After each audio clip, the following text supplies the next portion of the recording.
Hello and welcome to The Insider, a show designed to clue you into the biggest news, events and announcements inside the video games industry, discussing with you some things you may know, some things you may not, and the glue that holds it all together is a little bit of my own opinion. My name is Paul James, thank you very much for watching, and let's kick off another episode. So in last week's episode of The Insider, I discussed with you some of my predictions for Paris Games Week 2017 and the conference that PlayStation was hosting there. Now that that event has been and gone, and all the secrets have been revealed, Sony spoke about how it was going to be the second half, or part of the second half, that is E3 2017. There was a lot of glitz and glamour, there was a lot of announcements, there was a long pre-show, there was an equally long conference, there was lots shown. This week's episode is now discussing some of the things that we saw, so let's kick that off. So before we jump into the big AAA Sony published titles, I'm going to talk a little bit about some of the indies that were shown. Now these were relegated to the pre-show, but it didn't mean that their quality was any less significant than what we saw later on.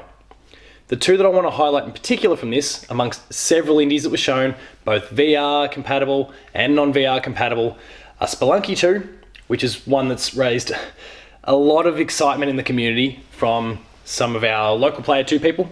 Jay from Patched and Video Games Club, you'll be aware of him.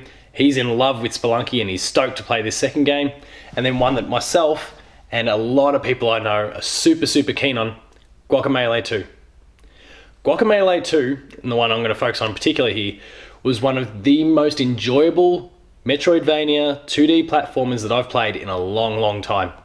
Now I'm not super experienced with the particular genre, but the game hit on all the right beats, it played like the Metroidvanias that Jay swears by, that so many people love, and had this incredible sense of humour, had a fantastic visual style, and it was one that I couldn't get enough of. The fact that there is a sequel coming has me incredibly excited. At this point, they're talking about how it's only coming to PS4. One can assume that it's probably going to come to Xbox One, Switch, PC as well. Maybe even the Vita. God bless it. But that remains to be seen. So Spelunky 2 and Guacamelee 2, two of the big games from the pre-show in that indie space. Look forward to them. Who will protect the Mexiverse against the powers of evil? A hero with determination, who doesn't crack under pressure, with a statuesque poise of the old gods. ¡Juan! ¡La puerta!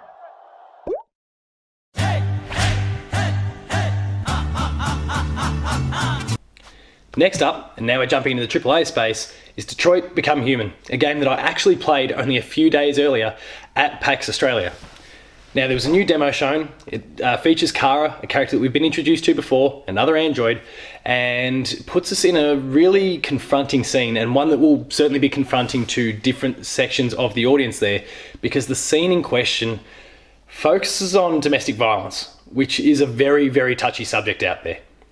But what it shows, regardless of your opinions on the particular subject, is that Quantic Dream and David Cage are prepared to tackle some of those big issues and really try to tell a deep story using some of those things as narrative tentpoles. Now, that doesn't mean that they're taking advantage of the topic. You have to be very sensitive when you're discussing this topic, as well as race and several other, and violence towards women. There's so many topics that we've got to be very careful of. And it seems like, dependent on the choices that you make as Kara in that scene, then the events can play out in a very specific way. There's a child that is certainly in threat from her aggressive father here. Depending on what you do, you might be able to spare the child that. You might, as an android, but you might actually be the recipient of that beating. Maybe you both escape. Maybe the whole thing plays out in a variety of different ways. And that's what's really interesting about Detroit and David Cage's games in the past. Please make sure to take a little look at the clip, see what you think, get a little bit of a vibe for it, maybe check it out in full in some other place. Detroit is going to be one of the more exciting and interesting games of 2018.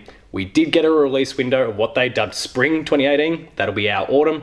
Look forward to it. There's a lot of cool stuff going on here.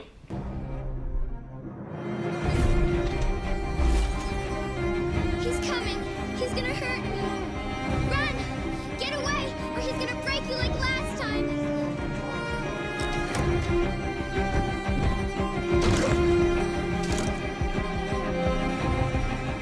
You're coming with me. That's enough! I want you to leave Alice alone.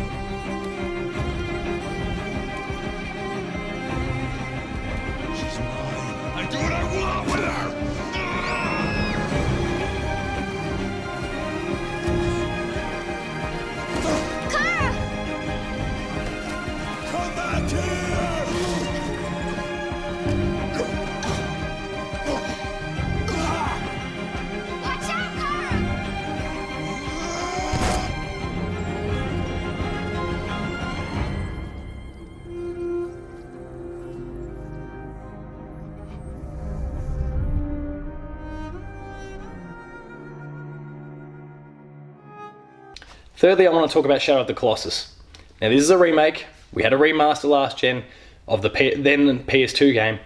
This remake, being developed by Bluepoint, is looking really, really good. I spoke about it in the predictions episode that there might be a little bit of information coming out about it. After the conference, we found out the game is coming February 6th, or the week of, depending on your location around the world. There's some really, really cool stuff going on in this game. One of the big gripes about Team Echo's games in the past is the fact that the controls are quite wonky. They're not particularly functional. And for those who loved the game the way it was, and let's be honest, Shadow of the Colossus is one of the great games of all time.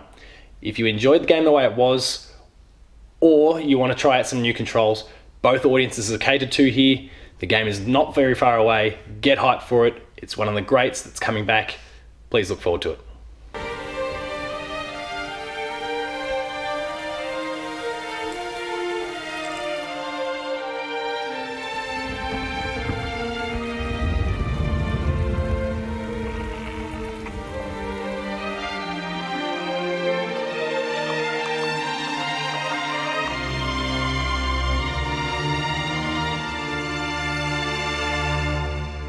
The next game for discussion is one that Sony actually kicked off the conference with. I'm a big fan of the Infamous franchise. I've adored it since the first game came out in 2009 and every title since. Some have been better than others, but the franchise has consistently delivered. And I was really, really hopeful that I would see another Infamous game from Sucker Punch this generation. But it's not to be. They're working on a new IP. It's called Ghosts of the Tsushima. Sorry, butchered the pronunciation there. Tsushima.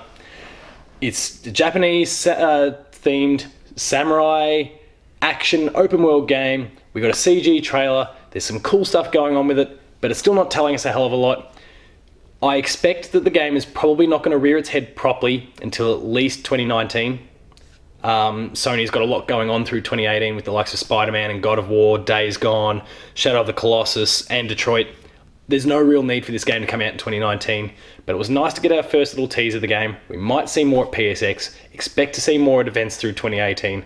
Don't expect the game till 2019, but have a little bit of a look because it's really cool and it's doing some cool stuff. It's coming from a fantastic studio, so there's reason to believe that this Western take on a Japanese culture could be doing some really cool things. So check out Ghost of the Tsushima here. So I'll ask you once again, Samurai. Do you surrender?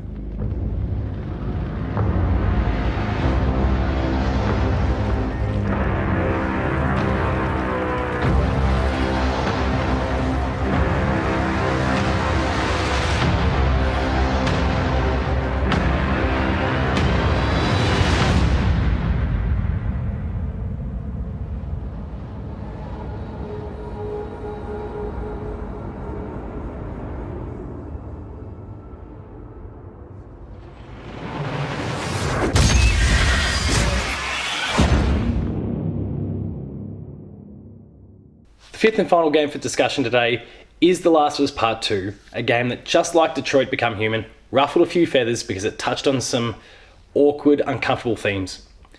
Violence against women is something that we see prominently in this trailer. We know The Last of Us has a very dark, very dangerous, very brutal world. We saw it in the first game. We've seen teasers of it in the debut trailer for The Last of Us Part 2, but they really ran the point home here. We're seeing a woman get her arm smashed in by a hammer. We're seeing arrows going straight through someone else's face. This is some really uncomfortable levels of violence here, but it is that brutal world of The Last of Us that we know and we adored in the first game. All that violence is contextualized, all of it makes sense, and as uncomfortable as it can be to watch and play, I wouldn't have it any other way.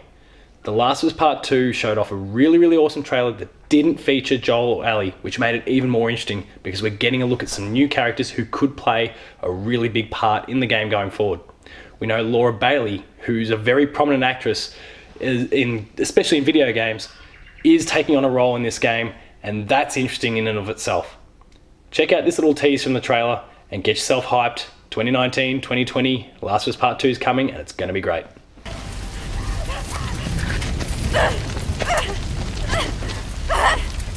Yara!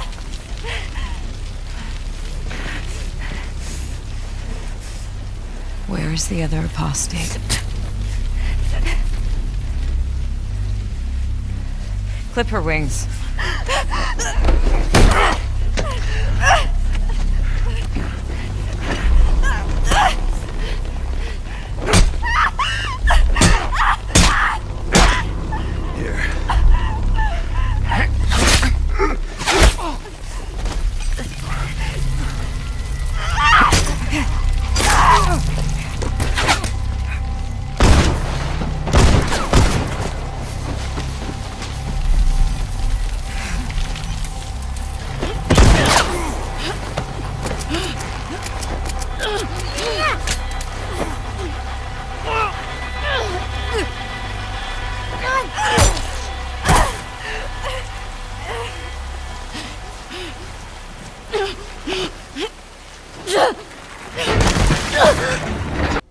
So those are my big 5 takeaways from PlayStation's Paris Games Week 2017 conference. There were some cool games that were shown that probably didn't warrant the actual time spent in this particular episode. There was a cool new snippet from God of War. We got this awesome story trailer from Spider-Man, and there was a whole bunch more shown in the pre-show and in terms of VR, in terms of indie, in terms of PlayLink that I didn't discuss in this episode, but are all well worth checking out. We have an article on the website, player2.net.au, where Matt and I went Player 2 versus Paris Games Week 2017 and broke down so many of the announcements and reveals and new trailers and gameplay of a lot of those games. You can check those out, our opinions, as well as the videos right here on the site. It'd be awesome if you can take a look at it. In the meantime though, please make sure to like, share and subscribe to the channel. All those buttons are down below here, where you can catch up with weekly episodes of Patched, the Video Games Club, of course, The Insider, Player 2 Plays, and a whole bunch more stuff that can only be found on our YouTube channel. We're getting more and more original content. It's awesome that you've joined us for this ride. We're really thankful that you're coming with us. Please join us as we continue to bring out more in the future. Make sure to visit the website, player2.net.au, where you can catch up with a whole bunch of written content. I've spoken about this every week, but we're at the busiest time of the year. There are reviews coming out left, right, and center. There is so many previews and opinion pieces from PAX Oz this past weekend. There's so much to consume at the site. It's the only place you can get some of these opinions from some of the best talent in Australia. So please make sure to bookmark the website and check it out. In the meantime, if you want to catch up with rolling updates from myself or the website, please make sure to hit up Twitter. So Player2AU for the website, Paul James P2 for myself. Thank you very much for watching. I'll see you next time.